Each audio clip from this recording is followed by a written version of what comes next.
Hello, everyone. My name is Cory Harder. I am here with my wife, Chris Harder. We are part of Legacy Builders, powered by eXp Realty. We are realtors and investors in the Midwest, and this is our second podcast of 2023. And we're really looking forward to bringing you value throughout the year. We're starting a movement that really means a lot to us. We're going to call it Legacy Builders, powered by eXp Realty. We want to bring like-minded people together in real estate who are looking to share, learn, and grow our businesses together. We believe in collaboration over competition, and that's a big reason why we're putting this podcast together. We're really looking forward to being able to provide some value and additional resources for all of us to grow this year.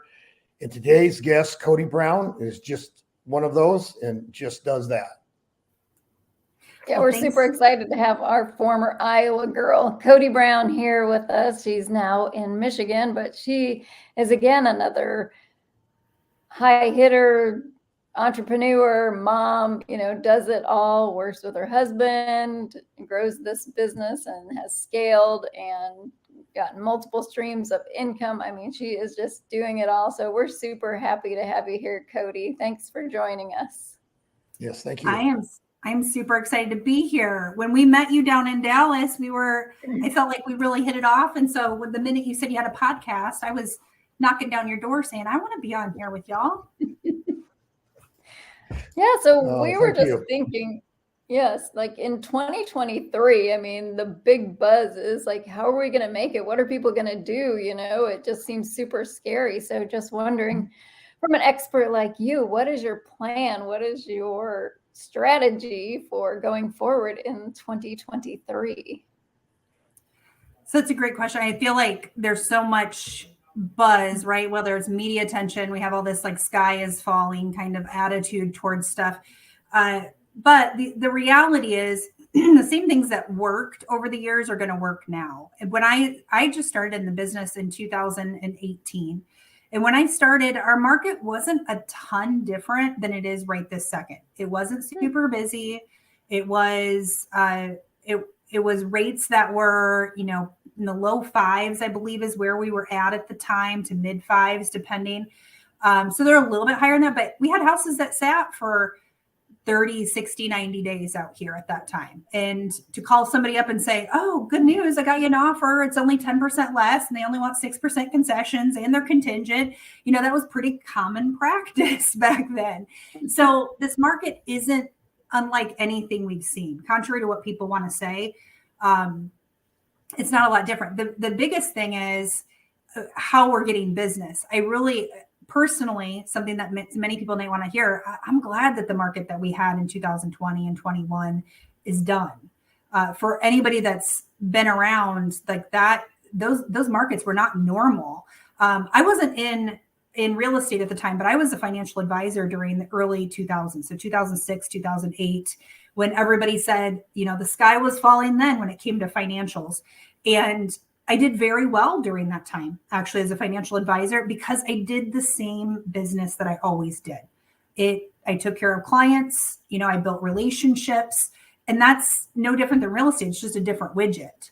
So for me in 2023, it's not doing anything different than I've done over the last almost 5 years now. This is a contact sport. It's belly business, right? It is making sure you're building relationships. I think we get so focused on the next shiny object. And for a long time, that was Zillow leads, that was Realtor. Maybe it was some fancy app or some system. And it detracts us from the very foundational parts of this business, which we do business in the communities that we live in. So we have to be a pillar in the community that we live in. That's the bottom line. Absolutely. Yeah, they always talk about being the mayor in your community and just getting involved. And I know you have it right on there, Realtor for a Cause, and I'm always seeing you giving back. And I know that's super important to you. So that's pretty amazing. You have I listened to your story on another podcast, and you have a great story moving from Iowa. I think Ty lost his job. I mean, you just bought a new house, and how you weathered through that, and where you are today. Could you share a little bit of that? I think it's a very inspirational story, and it's just a great one to hear, I think. Yeah, I mean, excuse me. I think it's funny because all of our lives probably look significantly different in the rearview mirror, right? All of those times now I realize are gifts, but during those times they were hard. The very short version from the very beginning, I started in Iowa my entire life. I went to school, went to college there. My mom was a single mom. I was an only child, and her and the rest of my family, we grew up very broken and very broke. I mean, addiction is huge in my family. And I was the black sheep because I knew I just wanted to move away and do better. And my mom still this day has never owned a home. So I think that's really where real estate planted itself in me. I can remember being in shop class in high school, and there was this project where people wanted to build like their dream house. And everybody built these, 10-story homes, pools on the roof, 20-car garages. And I'll never forget Mr. Slivka, in case anybody wants to look him up, was my shop teacher back in the day. He's an amazing man. And I built this 2-bedroom ranch house, super simple. And he asked me, why didn't you build your dream house? And I said, this is a dream house to me, and I can still, even telling you guys, it gives me goosebumps to this day, because I can remember as a little kid being in a car and driving by houses and thinking, and it'd be a crappy little house, just a total hole in the wall little dump. And I would think, but what if we could just stay someplace? Because we moved 24 times by the time I graduated high school. We got kicked out of apartments and trailers. We could never keep an address. And the one saving grace I had was that we always stayed in the same community so I could go to the same school. So I graduated. And the one thing that I knew after college was I wanted to get out of town. I graduated college, immediately moved, and found myself in Michigan. That's where I met Ty, actually. And shortly after we were here, we moved south, though, because we both wanted warmer weather. We had never had that in our life, being from Iowa and Michigan. And then we moved there for his job. And the shortest version, we went through a hard time in our life. We went through an adoption that actually did not work out. And at that time, we felt really pulled. We felt like God was telling us we needed to be closer to family. So we prayed about it. And at that time, we had an opportunity where we said, well, let's just see if we're supposed to move, then God will move mountains, right? And our house went on the market. It sold the first day, but I sat down on our treadmill in our basement every single day. And I can remember saying to God, I was like, can you just send me a burning bush? Like, what am I supposed to be in my life? Because I had been all kinds of things. I had been a district manager I've been a salesperson for a jewelry company. I had been a financial advisor. I had worked at the bank. My longest standing before real estate was I worked at JP Morgan for years. And I constantly worked my way up, and I loved all my bosses and I loved what I got to do. But in my core, I knew that I was an entrepreneur. I loved working for myself. I'd work 90 hours for myself before I'd enjoy working 40 hours for somebody else. And so when we moved to Georgia, actually, Ty had a great job. And I said, well, I'm going to stay home with the kids for 4 years. I never thought those words would come out of my mouth. And I did. And it was the hardest I've ever worked in my life. So if anybody ever asks what a stay-at-home mom does, they're ridiculous. But when we were leaving to come back to Michigan, though, I knew that season was done. I knew that the girls were all going to be in school at that point. And I said, what am I going to do? I was sitting there all the time going, God, you didn't make me a singer. You didn't make me like this awesome artist. What am I supposed to do with my life? And I cannot even explain to you, but all at once, after, weeks and weeks of doing this and thinking, what am I going to do when I grow up? It came back to me again that I've always loved real estate. And that little girl feeling that I had driving through those neighborhoods and seeing those houses and yearning to have a home, that feeling came back to me. And I'm like, I want to help other people that want that too. And so I'll never forget, Ty came home that day and I was busting at the seams. I said, we're going to do this thing. So we're going to move back to Michigan. I'm going to get licensed and I'm going to sell real estate. And we're not going to just do it for money, though, because I'm a huge advocate that if you chase money, you'll always fail. But if you chase purpose, that the money will follow. And I said, we're going to do this. And then we're going to make sure that we're building up the community in the meantime. So we're going to donate back every time we close. We're going to pour in service hours. We're going to pour in donations where we can. And he knows, he looked at me and I think he realized like, okay, like you're going to do this, because I don't tend to really half-ass anything. And so we moved back. I got my license. I'll never forget July 18th. He was remote with Caterpillar at the time. And he stayed remote about a month and a half at that point. And they had said, hey, we're getting bought out by another company and all our remote workers are gone. Now, mind you, we had just paid to move ourselves back, which was like a $20,000 venture. I had been a stay-at-home mom, so we were living off one income at the time. And I just got my real estate license. And I wasn't really practicing wholeheartedly at that time because the girls were still, it was summer. We had just moved back. I'm like, I'll start when they start school, right? Well, the minute that he got told that, hey, you don't have a job in the next month. And I looked at our bank account, and our bank account did not have enough to pay our bills that next month. I said, this is our plan A now. This can't be plan B. And during that time, he started interviewing different places. All of them didn't fit what our family needed, though. It was, okay, you're going to travel for 2 weeks out of every month. You'll be back for 2 weeks. I said, that doesn't work. We have a 4-year-old, a 6-year-old, and an 8-year-old. I'm not going to have them have their dad half of the time if we can avoid it. And it was in that time that I just said, okay, like we're going to make this work. And we sat down and I wrote out a business plan. We had a vision board, and I figured out how much it would take to just walk our girls to school every day, to walk them home every day, to not have to have him go to work. And I figured out it was 50 transactions at an average of 180,000, which was our price point at the time, and at an average of 3% commission, and what my splits were. I said, this is the equation. This is what I have to do then. And what's funny, I don't know if I shared this with you before, but I went into the office the next day. I actually worked at a Berkshire franchise on a team at the time. That's how I started. And I told them, I showed them the entire plan. I said, this is what I'm going to do. I'm going to do 50 transactions this next year. And I'm going to give part of that back to the community. This is going to be my marketing. The guy literally took the paper in front of me, grabbed it from my hands, and went like this and said, wow, go back to the drawing board. That's never going to work. Wow. And he said, nobody has ever done 50 transactions in their first year here in this area. You're not going to do that. And you're not going to be happy giving away money when you're not making any. So what was my takeaway, though, is God knows how I'm driven, because somebody telling me I can't do something lights a fire under my ass like you wouldn't believe. I said, okay, game on. And I went home and I took that piece of paper and I put it, our vision board, and I put it on our bathroom mirror. And you see that every single day. And I'm happy to report I did 51 transactions that first year. And I was Rookie of the Year here in Michigan. But when you say, well, how did you do that? I didn't have to know how. That's the thing. I think a lot of people miss that, especially in this next year. They go, how am I going to do business this next year?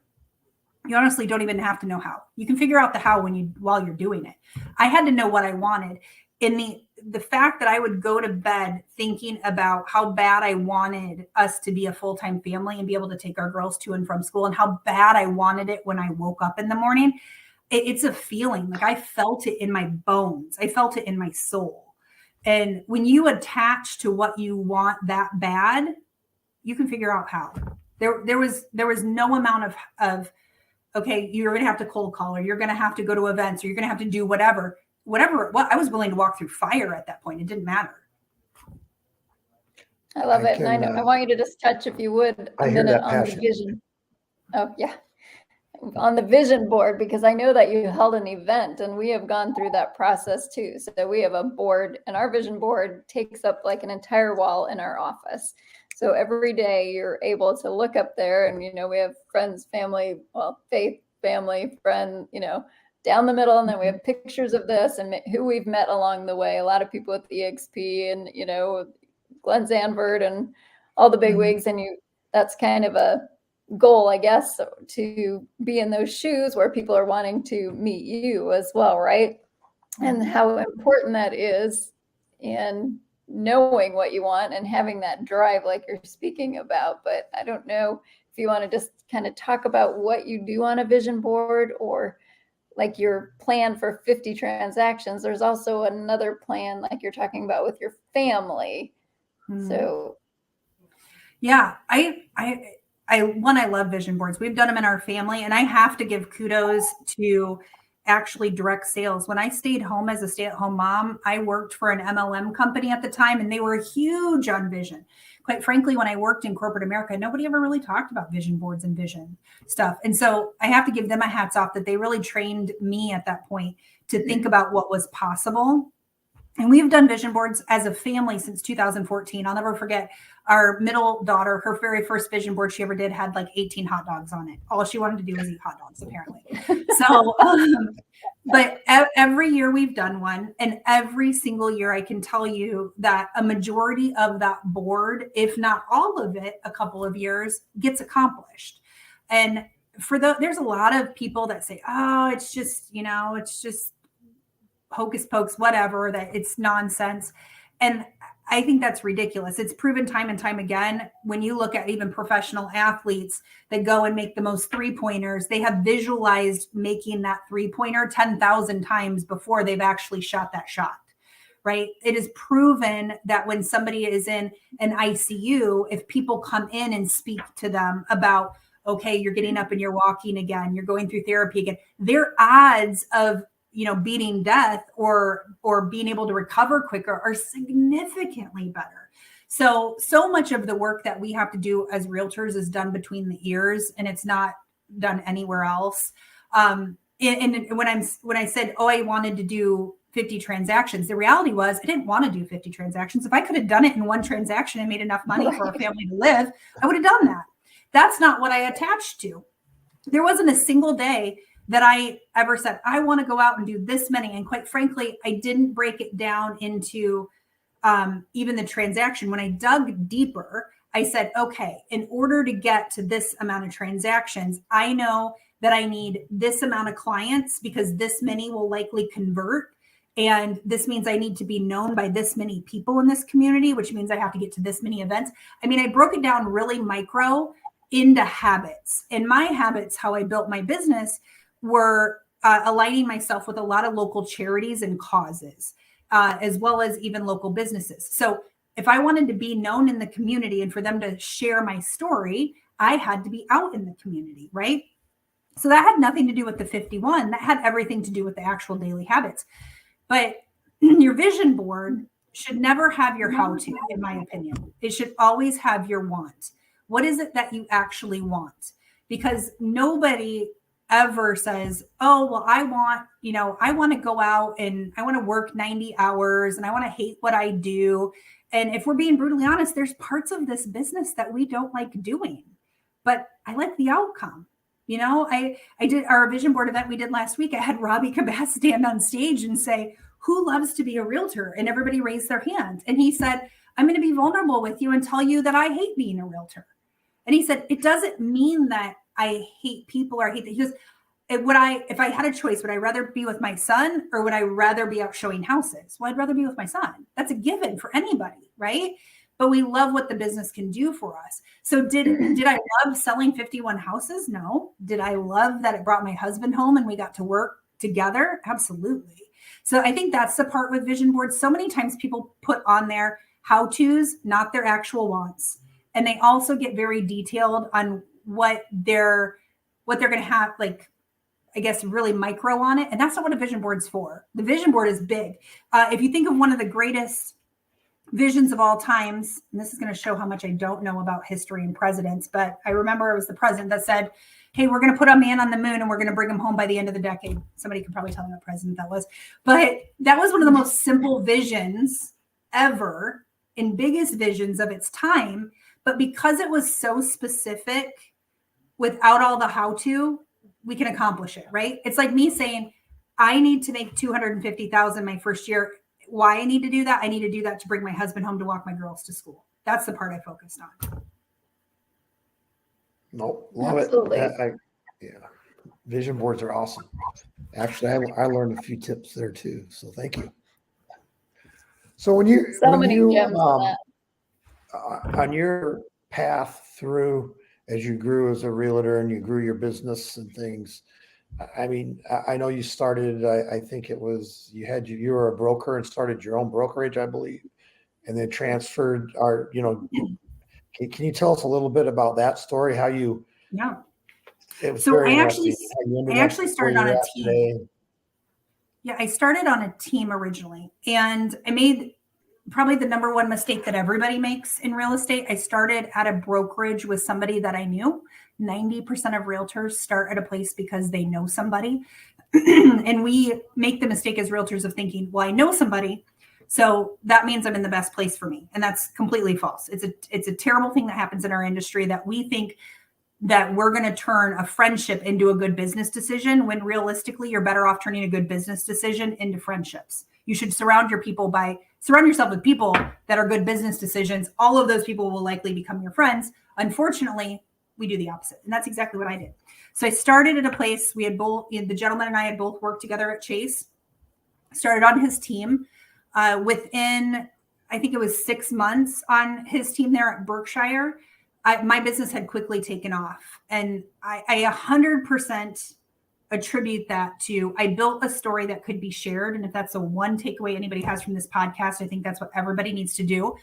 Everybody knows a realtor. So what is your story? I constantly tell our agents, write down the statement on a piece of paper that says, what makes me different is. I said, and then rehearse it 1,000 times, because anywhere I was at, I could say to somebody, hey, Cory, my name's Coti. I'm in real estate. And what makes me different is I'm actually impacting our community through real estate transactions. So people are like, what does that mean? Tell me more. It strikes up a conversation, where if I just say, hey, Cory, I'm Coti. I'm in real estate. Okay, Cory probably knows 10 people in real estate. I had to build a story that people could share that led me to a place where I'm at the dry cleaner, and then a guy is going, hey, you're that girl that impacts the community through real estate, right? When you start having people tell you your own story back about what makes you different, that makes you feel like you arrived a little bit. So I started on a team though, and my business quickly took off because of that, because of sharing a story. And I ended up being his number one producer in a very short period of time. Now, at about that point, he was thinking about breaking off and starting a brokerage. He'd been in the business for a couple of years, 3 years. That was his next step, to get his broker's license and open his own brokerage. And at that time, he said, do you want to come with me? And he planned on opening the brokerage with his name. And I said, I don't, there's a lot of brokers that go by their last name. I said, I'm not really interested in doing that. And then he gave me an offer that at the time I couldn't refuse. He said, well, what if we open a brokerage together? And what if we use your concept? And what if we do real estate for a cause? And I thought, ooh, because I had been operating under real estate for a cause the whole time under his team. And I said, I love that. And I loved the greater good. I loved the idea that there would be a bunch of agents that would be donating money back, time back to our community. And I thought it was a win-win. So we did it. We opened up a brokerage in February 2019. By June of 19, we were in Naples for my birthday. And I'll never forget, I had done over 100,000 in gross commission that month. I'd done 21 deals that month. And I sat on a bed looking out over the ocean in this bougie hotel. And I remember turning to Ty and saying, I'm probably the most unhappy I've ever been. And he's like, what do you mean? Like you think about that situation, you're like, what? And I was so burnt out that it wouldn't have mattered what the next goal was that somebody told me. I didn't have any gas left in my tank. I was working so hard to uphold transaction volume, to continue to maintain a brokerage, that it was exhausting. So we had quickly gained agents. I believe we were at 21 agents at that point in time in 6 months. It felt many times like being a babysitter to adults. Here you are still trying to run your own successful business. And then you have all these people coming and, unfortunately, there were many of them that were whining and complaining. And you're like, I have all the same problems too. You figure it out, right? So I quickly realized that being a broker owner with what the traditional model is just not anything that I'm interested in. I wanted to run with the runners, and I wanted the people that were not interested in being solution-based or figure it out, or, hey, this is a problem, let's think tank this together. The people that just wanted to sit around and complain about the things that were broken in the industry, I just don't have any time for it. And so we got back in July, and I had told my business partner, I said, I'm pretty burnt out. And at that time, his answer, and our operations manager that we hired, their answer was slow down. And I'm like, I'm not interested in going backwards. That's the other misconception. Like the idea that I wanted to make less money or that I wanted to slow down. I'm like, I'm pretty sure you guys heard me wrong. I have no interest in that. I want to continue to gain, but I was working in the business. I wasn't working on actually being a business. And there was a big difference. Mm-hmm. Most people that are in real estate come into real estate and say, I'm working for myself. This is great. I'm a sole proprietor. And the reality is we're living a W-2 life on a commission basis. That's really what it boils down to. Most of us don't build an actual business that works for us, that it only works if you show up. A true business, a legitimate business in real estate, builds wealth that you build money while you're sleeping. So at that point, I started looking around. I had heard about EXP a couple of times. And during that time, I actually was sitting with every single franchise here. I sat with KW, I sat with Remax. I mean, I had people throw franchise offers at me. I had so many people say, do it this way, do it this way. Everybody telling me they were better than the next. And I had remembered the two people that during the course to that point had told me about EXP. Number one person, great guy, but he told me, hey, let me show you how to do more transactions. At that point that year, I had done 70 transactions. The idea of doing any more transactions made me want to throw up. Also, that gentleman does less transactions than me. So I thought, how are you going to teach me that? The next individuals I met at EXP that shared it with me said, it sounded all great, but at the end, I'll never forget, they said, we noticed that you do a gives back platform with your real estate company. I said, yeah, it's actually literally the entire basis of our company. And they said, that's great. We like to give back too, but we don't like to boast about it on social media. And I thought, you're not my people then. Because to me, they're totally missing the mark that anything we post on social media is a thing. It's not good or bad. It's whatever people make of it, right? I'm putting out there something that is an opportunity to share a local charity, an opportunity to also join in with me, to donate to them, to volunteer with them. And if you take it as good, that's great. Now I've got you in my village. If you take it as bad, you're not my people, right? So I knew they weren't the right fit for me either. And then I still kind of continued to watch people. It was clear till March of the next year. And I'll never forget, I had been watching GoGo for a while, and I messaged her something. She messaged me back though and said something that had nothing to do with what I texted her about. She said, man, I just pulled up your numbers. You must be tired. And I remember thinking, I don't know who you think you are. And I about wanted to tear up because I was mad and she was right. I was exhausted. And the other reality during that time is right before like COVID shutdown kind of time frame. And I realized that our broker partner and myself, we were just growing apart. We wanted to build businesses in very different ways. He was very okay and enjoys the traditional, brokerage model that's been around for 120 years, having agents just locally. And that just didn't fit me. We'd been in Georgia. I'm from Iowa. I've got friends all over the United States. The idea of having a national or even global business was way more up my alley than, okay, you have a brokerage location here. And we actually turned around and opened our second one 25 miles south of us to try to have more exposure. And I remember thinking how exhausting this would be to put a new brokerage location every place I wanted to have influence. Mm-hmm. So that in a nutshell is how I landed here. I have now actually officially will have more time here at EXP. We were just talking about this the other night, how it has flown by. It's flown by because we have spent our time here actually doing what we do well, but learning how to build an actual business and not just work in the business. No, see, I think that's an awesome story. And I guess I know we're coming up here on our time. One last question, and I guess it's more directed toward EXP, but I don't know if, this company is so, again, collaborative. Everybody shares.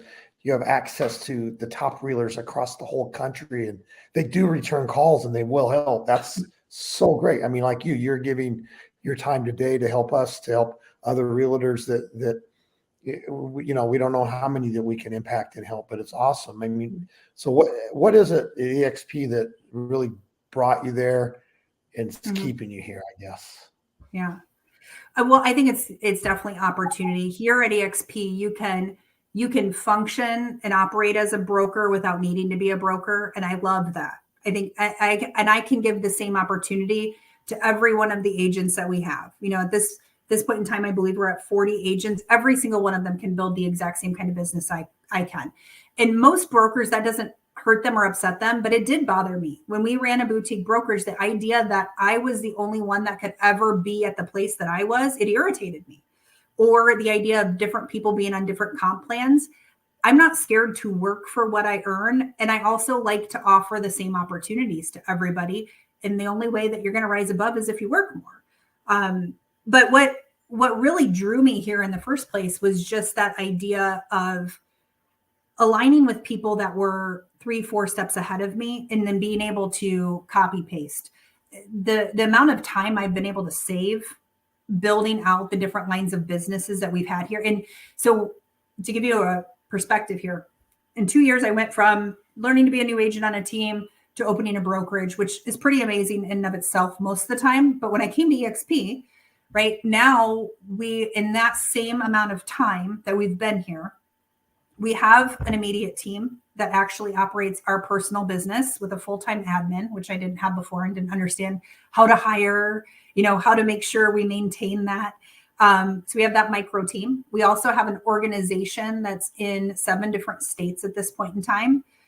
We own a title company at this point in time. We own an affiliate store. We also have an online course and curriculum that we've built out through Impact Agents University that teaches other agents to do exactly what we did. Now, I say all of that not to be like, oh my gosh, look at all the things that I have or have done. But I want you to know I didn't know how to do any of that before I came to EXP. The only reason I know how to do that is because of the relationships I have here. Because quite frankly, I had it here in our area, and I think most people do. Most of the people I went to that were 2 or 3 steps ahead of me that owned franchises or owned different businesses, anytime I'd ask them for help, they were like, nope, not sharing my secret sauce. I'm going to keep this all to myself. Because if I teach you, Chris and Cory, you're going to be my competition, right? Nobody here locally wanted to share how to actually become a business. Whereas at EXP, it's the opposite. They're like, here, let me just share my contracts. You can copy and paste and make them your own. Let me share all my documents. Let me have you to my meetings. It was overwhelming in the beginning how much access I had to people's actual inner workings of their business and how to get it done. But if you're somebody that's looking to grow, there's no better place. There's no better opportunity because there are individuals here doing all kinds of business. I mean, we've now actually added Airbnb to our business. I would have never known how to do that without talking with Molly. No, she's amazing at it, and these people don't charge me anything. They're like, hey, let me help you out with that. They actually enjoy it. So that has been what has brought me here and kept me here. What will continue to keep me here, though, I will tell you something that's very exciting for me is our rev share is now at a place where it pays most all of our monthly bills on a consistent basis. And we also are meeting with our CPA and attorney here in the next couple months. And we are setting that up so that it can be aired to our kids when Ty and I pass away. That is what will always keep me here. That's a life changer. Even if that was $1,000 a month, who can say, I mean, I would have never been able to sell our brick and mortar business and promise my kids that they would get $1,000 a month. I plan on it being much higher, by then. But even where it's at now, if I knew that consistently our kids were getting $5 to $7 grand a month, what parent would love to be able to do that for their kids?